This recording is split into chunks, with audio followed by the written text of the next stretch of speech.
पत्रकार एकता महासंघ आज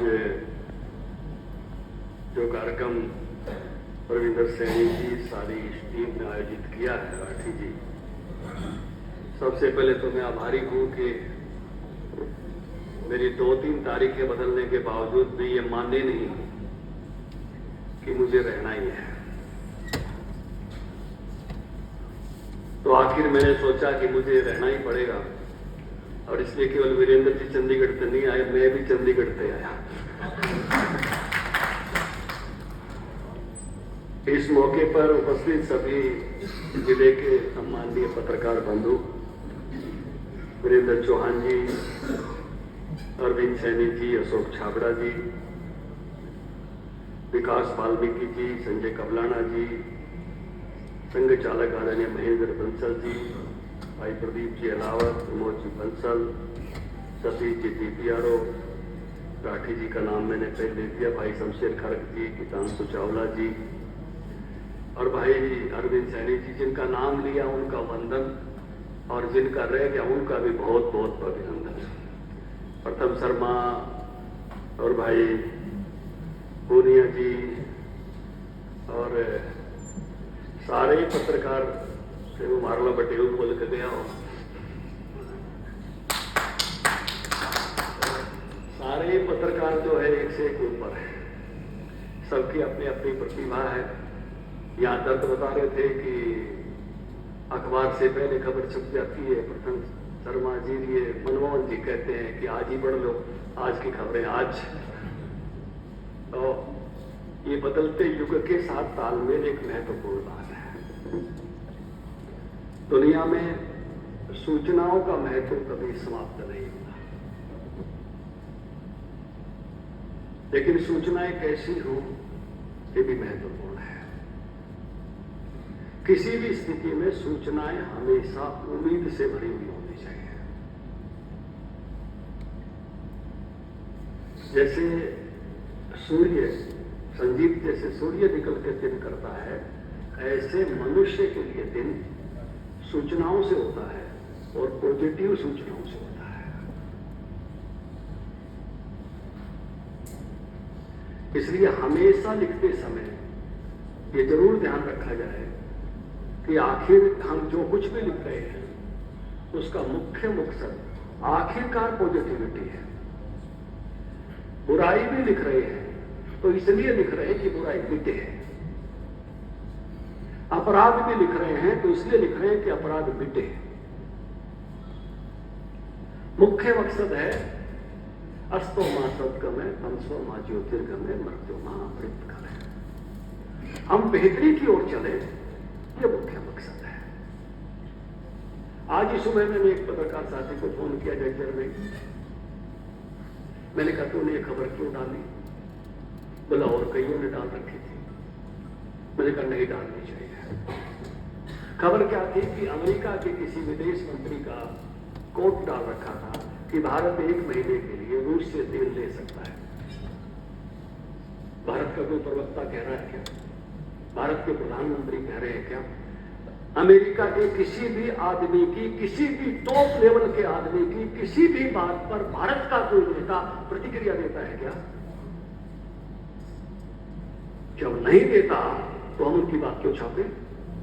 हमारी सॉवरेनिटी, हमारी संप्रभुता, कोई मजाक में भी हमारी संप्रभुता के बारे में कुछ कहेगा तो किसी भी कीमत पर हम उसको बर्दाश्त नहीं करेंगे, प्रमोट नहीं करेंगे। किसी की मंशा हो सकती है, लेकिन भारत की मंशा नहीं है कि हमारी संप्रभुता के साथ कोई छेड़छाड़ करे।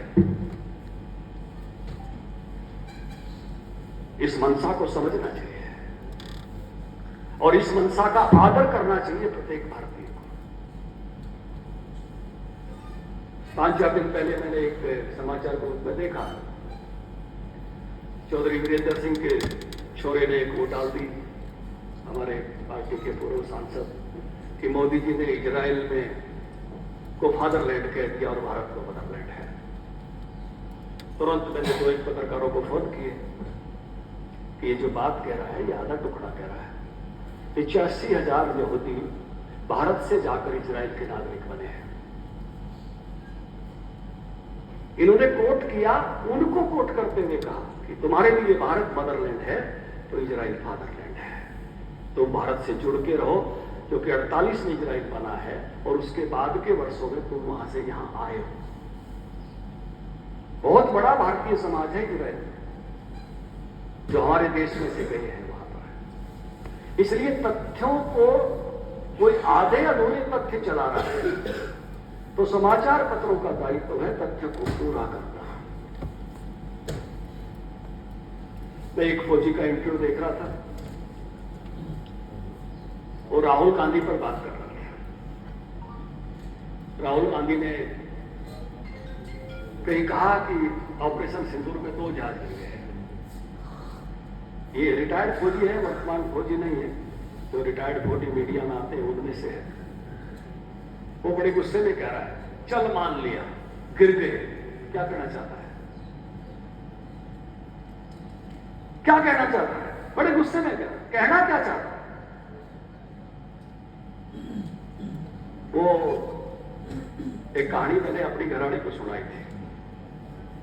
सुनाई इसलिए थी जब मैं एबीवीपी में घूमता था, मेरे कई पुराने साथी हैं, तो मैं घर आता तो कहती थी बड़ी चिंता हो जाती है, आप जाते हो कहीं भी दिन में आते हो। तो उसकी चिंता मिटाने के लिए मैंने एक कहानी सुनाई। मैंने कहा, ये 2 साथी थे। एक साथी ने कहा कि जंगल में शेर आ जाए तो क्या करे? बोला मैं पेड़ पर चढ़ जाऊं। अब बोला शेर पेड़ पर चढ़ जाए तो बोला मैं नीचे कूद जाऊं। अब बोला शेर नीचे कूद जाए तो बोला डट, तो मेरे का नहीं है, शेर का नहीं है।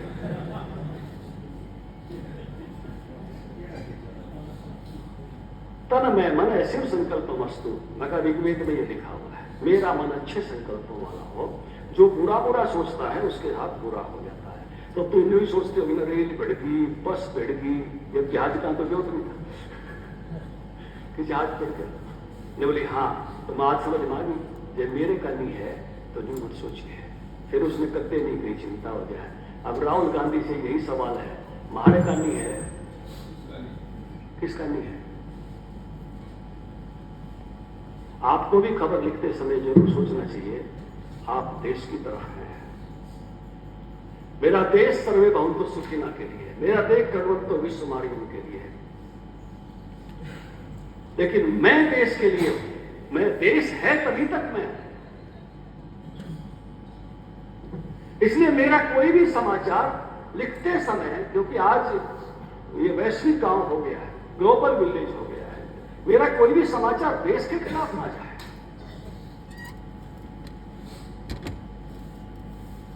एक बात और कहना चाहूंगा, एक बड़ी प्यारी सी फिल्म है रब का रेडियो। रब का रेडियो में 2 डायलॉग बहुत गजब के हैं। उसमें से एक तो यही है कि ये दिल जो है रब का रेडियो है, ये जो बात कहता है सही कहता है। एक दूसरा डायलॉग है उस फिल्म का, कथानक ये है कि 2 भाइयों का परिवार है, जेठानी देरानी है, देरानी के लड़की है, जेठानी के लड़के है।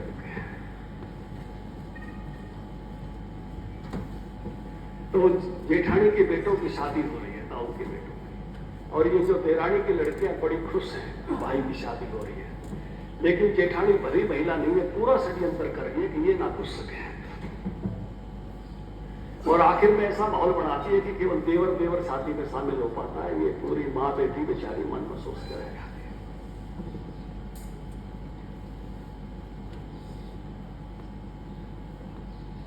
वो बहू आती है, बहुत अच्छी है, वो भी अपनी लड़कों से मिलकर खुश है, और इसी बहू की रिश्तेदारी में उनकी जो बड़ी बेटी है देवर की, उसका रिश्ता हो जाता है।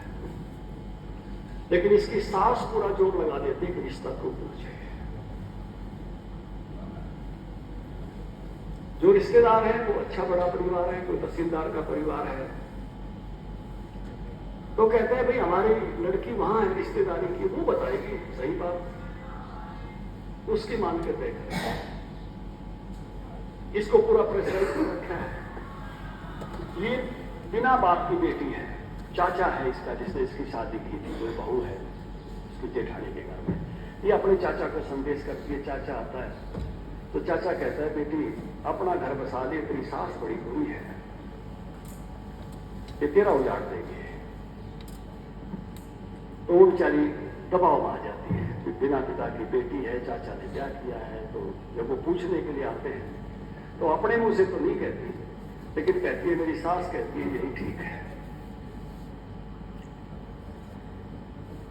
इसके कुछ दिन बाद इसकी मां आती है जो विडो है। विडो अपने हरियाणा पंजाब में पहले जाती आती नहीं थी, तो ये बड़ी हैरान होती है अपनी मां को देख के कि मां आप? बोले हाँ बेटी, कई दिन से तो मुझे दुखी दिखाई देते, इसलिए आते। क्या बात है? बोली मां दुखी हो। क्यों दुखी है? बोली मेरी सास ने ऐसे ऐसे एक अच्छा रिश्ता ये तोड़वा दिया मेरी ननद का, और ऐसे ऐसे ये सारी कहानी। मां ने एक बात कही, बोली बेटी दूसरे की नाराजगी 4 दिन, 4 हफ्ते, 4 महीने, 4 साल खुद से नाराजगी मोल मत लेना। ऐसा कोई काम मत करना कि खुद की आत्मा को माफ नहीं कर पाओ। जाओ बोला इस घर में जो भी बड़ा है, तेरा जेठ है तो उसको, और इनसे भी कोई बड़ा है, बोली मेरी एक वो है चाची सास है, बोली उसको बताओ, अभी बताओ। और वो चाची सास फिर लठ लेके आती है, और उसकी जो ताई वो जो उसकी सास है उसको वहीं जो दलान में गिर के पूछती है कि अपने भाई की बेटी का घर उजड़ा रही है। तो मैं ये कहूंगा, जिंदगी में कुछ भी काम करो, किसी भी क्षेत्र में हो, लेकिन ऐसा काम मत करना कि किसी मौके पर आपकी आत्मा आपसे ये कहे, उससे नाराजगी मोल मत लेना। मैं बिहार के चुनाव में काम कर रहा था, तो एक जिले के पूर्व अध्यक्ष थे हरके बाबा। हमारे जैसे कार्यकर्ता जब जाते हैं तो साथ दे देते हैं कि रास्ता बताने के लिए, नहीं तो ये इधर घूमते रहेंगे, जगह नहीं पता चलेगी, कार्यकर्ता घर नहीं पता चलेगा। तो मेरे साथ घूम रहे थे बेगूसराय जिले में। मैंने कहा हरके बाबा कोई ज्ञान की बात बताओ। उन्होंने कहा किसी का बुरा मत करना। मैंने कहा क्यों बाबा? बोला जिंदगी में जिसके कहने से हमने किसी का बुरा किया, जब वक्त पड़ा तो वो हमारे नहीं थे। आपसे पीठ पत्रकारिता कराने वाले आ जाएंगे, गलत लिखवाने वाले आ जाएंगे, लेकिन वक्त होगा जब आपके साथ नहीं होंगे। ध्यान रखना, बहुत गहरी बात है। इसलिए ये व्यवसाय बहुत शानदार है। ये केवल व्यवसाय नहीं है, ये सब धर्म है। इसको गीता में सब धर्म कहा है। फौज में फौजी होना कोई व्यवसाय नहीं है, अस्पताल में डॉक्टर होना कोई व्यवसाय नहीं है, और इसलिए पत्रकार होना भी कोई व्यवसाय नहीं है, पॉलिटिशियन होना भी कोई व्यवसाय नहीं है। कीमत चुकानी पड़ती है, और वो कीमत जीवन तक की होती है, छोटी मोटी नहीं होती है, वो जीवन तक की होती है। लेकिन ऐसे स्वधर्म पर चलते हुए आदमी अगर प्राण भी त्यागता है तो समाज उसका आदर करता है। कोरोना में डॉक्टर मर गए, अस्पताल नहीं छोड़े। फौजी युद्ध के में बहुत समय बॉर्डर नहीं छोड़ता है, घर पर भी हो तो बॉर्डर पर जाने के लिए तैयार होता है। ऐसे ही सत्यमेव जयते के लिए, भारत माता की जय के लिए, अच्छाई की विजय के लिए पत्रकार की कलम उसके लेखन के लिए विपरीत परिस्थितियों में भी खड़ी होती है। और कितने पत्रकारों ने आजादी के आंदोलन में जो लिखा है, उसकी जो कीमत चुकाई है, वो मामूली नहीं थी।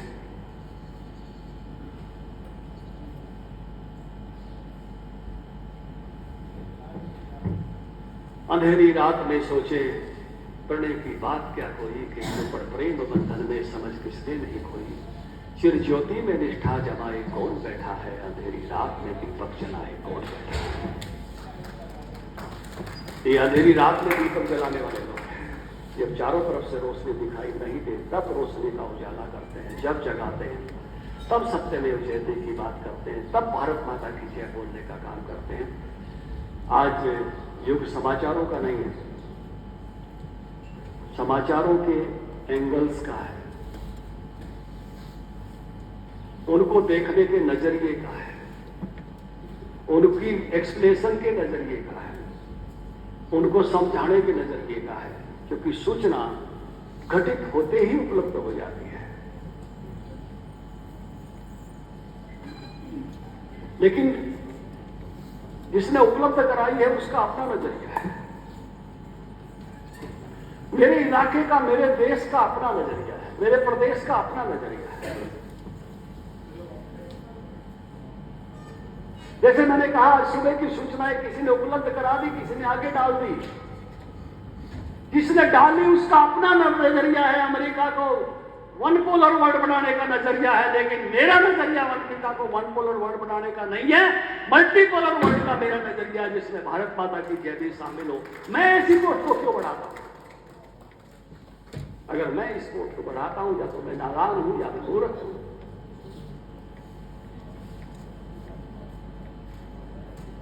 इसलिए मुझे कम से कम ध्रुव तारक की तरह मेरा सर्वधर्म क्या है?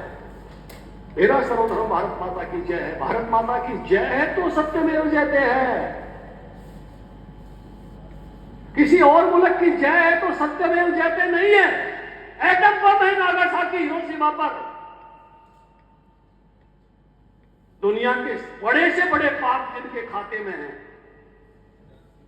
ये सत्यमेव जयते दुनिया पर कब्जा नहीं करने वाला मेरा ही देश है। मेरा ही देश है जो कहता है कि सोने की लंका नहीं चाहिए। अपनी जन्मभूमि सबसे ऊपर स्वर्ग से शानदार है। दुनिया पर कब्जे नहीं किए, दुनिया पर वर्चस्व नहीं जमाया, दिल जीतने की कोशिश की। दुनिया के और बहुत सारे देश किसी और मंसूबों के साथ आगे बढ़ते हैं, भारत इस मंसूबे के साथ आगे बढ़ता है। इसलिए सत्यमेव जयते में भी कौन सा सत्य सबसे बड़ा है? भारत माता की जय सबसे बड़ा सत्य है, तब सत्यमेव जयते। नहीं तो शक्ति में जयते हैं, नहीं तो लठ में जयते हैं, नहीं तो एटम बम में जयते हैं, नहीं तो तकनीक में जयते हैं, सत्य में जयते नहीं है। वैल्यूज की कदर इस देश में है, दुनिया के और मुल्कों में नहीं है, उस लेवल पर नहीं है। कुछ बताने और दिखाने की हो सकती है।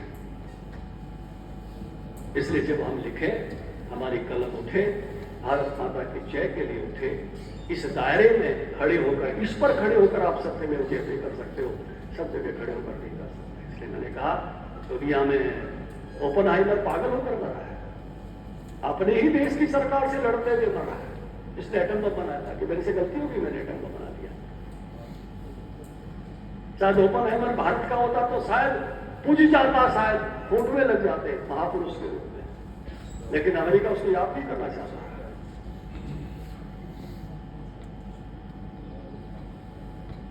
क्योंकि सत्यमेव जयते यहां है, इसलिए भारत माता की जय सबसे बड़ा सत्य है। मैं चाहूंगा कि जितने भी पक्ष हैं, एक तो मैं और कहूंगा, यहां संघ के संघ चालक भी बैठे हैं, धर्म और देश एक ही है, गलत फहमी में मत रहना। धर्म की सेवा देश की ही सेवा है। धर्म घटा, देश बटा, पहले विभाजन हम देख चुके हैं।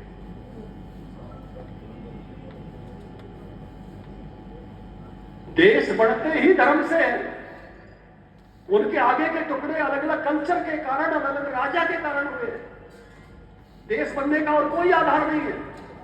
दुनिया के सब देश अगर बने हैं, बेसिक धर्म है, धर्म के ऊपर कुछ कल्चरल डिफरेंसेज हैं, और उसके बाद राज है। कहां किस समय तक किसका राज रह गया, इस कारण से देश बने हुए। इसलिए, और ये सेकुलरिज्म के भ्रम को भी बाहर निकालने की जरूरत है। दुनिया का सेकुलरिज्म चर्च से अलग होने का है, ईसाइयों के चर्च से अलग होने का सेकुलरिज्म है, कि चर्च का जो वर्चस्व था उससे हम अलग हों। और हमारे यहां सेकुलरिज्म के नाम पर धर्म छोड़ना नहीं है। केरला हाइट्स 2 देख कर आना, एक केरल की लड़की, हिंदू लड़की लिव इन में चली जाती है, और जो ले जाने वाला है लिव इन में वो एक पूरा कट्टरपंथी जो तय करके आया है कि उसका रिलीजन चेंज करना है, और जब वो प्रेशर बनाता है चेंज करने का, तब उसको रियलाइजेशन होता है बेशक मैं मंदिर में गई, बेशक मैंने पूजा नहीं की, आज मैं लिख रही हूं मरने से पहले कि मैं इस लाइफस्टाइल से, इस कल्चर से हिंदू ही हूं। अब मुझे समझ में आ रहा है, जब मुझे जबरन गोमांस खिलाया जा रहा है, जब मुझे जबरन बुर्का पहनाने की बात की जा रही है, जब मेरा रिलीजन चेंज जबरन करने की बात की जा रही है, तब मुझे समझ में आ रहा है मैं किसी गलत फहमी के यथार्थ से दूर थी, खाम खाने में थी। अब मुझे समझ में आ रहा है कि जिस जीवन शैली में बनी हूं, बड़ी हूं, वो हिंदुत्व की जीवन शैली है। चाहे मैं मंदिर गई, चाहे ना गई, चाहे मैंने पूजा की, चाहे नहीं की, ये समझ लो जिस जीवन शैली में हम पढ़े हैं, रहे हैं, जीवंत हैं, वो यही जीवन शैली है। अटल जी का एक इंटरव्यू जावेद अख्तर कर रहे थे, उन्हें कहा कि आरएसएस के इतने स्कूल बढ़ रहे हैं, आपका प्रभाव बढ़ रहा है, कहीं भारत का सेकुलरिज्म तो खत्म तो नहीं हो जाएगा। अटल जी ने कहा था सर्वधर्म संभाव हमारे जीवन में है, हमारे कारण से नहीं है, हमारे बावजूद है, ये हमारे स्वभाव में है, लेकिन औरों के स्वभाव में नहीं है, ये भी समझ लो। इसको नहीं समझे तो गलती हो जाएगी। हमारे स्वभाव में है, औरों के स्वभाव में भी है क्या? औरों के स्वभाव में नहीं है। इसलिए इस स्वभाव में जीना है तो अपनी मेजोरिटी चाहिए, अपना देश चाहिए। इस स्वभाव में जीना है तो ये इस स्वभाव में आप जाकर क्या किसी और मुस्लिम कंट्री में जी सकते हो? क्या क्रिश्चियन कंट्री में जी सकते हो? रजनीश को भी अपना टांगा टेरा उठा के वापिस आना पड़ा था, और तब आगे कहा था भारत ही दुनिया का सबसे महान देश है, जो अनेक प्रकार के विचारों को की आजादी देता है। तुम किसी भी रास्ते से आओ, तुम मेरे तक आते हो, कोई किताब अंतिम नहीं है, चरे वेती नरे वेती नेति नेति, और आगे, लेकिन ये भारत ही कहता है, और कोई नहीं कहता। कोई कहता है कुरान ही अंतिम है, कोई कहता है बाइबल ही अंतिम है, इससे आगे कोई विचार नहीं है, उससे आगे कोई पैगंबर नहीं है। यहाँ कहते हैं इतने अवतार तो हो गए, और भी होंगे। यहां कहता है कि हर किसी को अवतार लेने का अधिकार है। यहां बनारस जैसा धर्म क्षेत्र कहता है हर हर मोदी, घर घर मोदी नारा गलत नहीं है, क्योंकि मोदी की आत्मा में भी शिव है, इसलिए ये नारा गलत नहीं है। ये विद्वान 48 घंटे की चर्चा के बाद कहते हैं, ये भारत का खुलापन है। क्या कोई और मुल्क कह सकता है? सब में शिव है, सब में ईश्वर है, प्रत्येक की आत्मा में उतना ही है, जो स्वीकृति यहां पर है, बाकी दुनिया में कहीं नहीं है। इसलिए ये बना रहे भारत माता की जय करने का, इस जीवन शैली में जीने का, इसी वातावरण में हमको आगे बढ़ने का जो हमारे ऋषियों ने हजारों वर्षों से हमको दिया, वो हमको मिला रहे। इसका दायित्व पत्रकारों पर भी है। मैं पुनः आज के सफल कार्यक्रम की बधाई देता हूं। आपने कई वो नाम छापे हैं जिन्होंने आपको पराजित किया है। कुछ कसर रह जाए तो राठी जी मुझे बता देना, मैं भी अच्छा मांगता हूं। कुछ लोगों से मांग के आपकी मदद कर दूंगा। मुझे आमंत्रित किया, आपका बहुत बहुत धन्यवाद।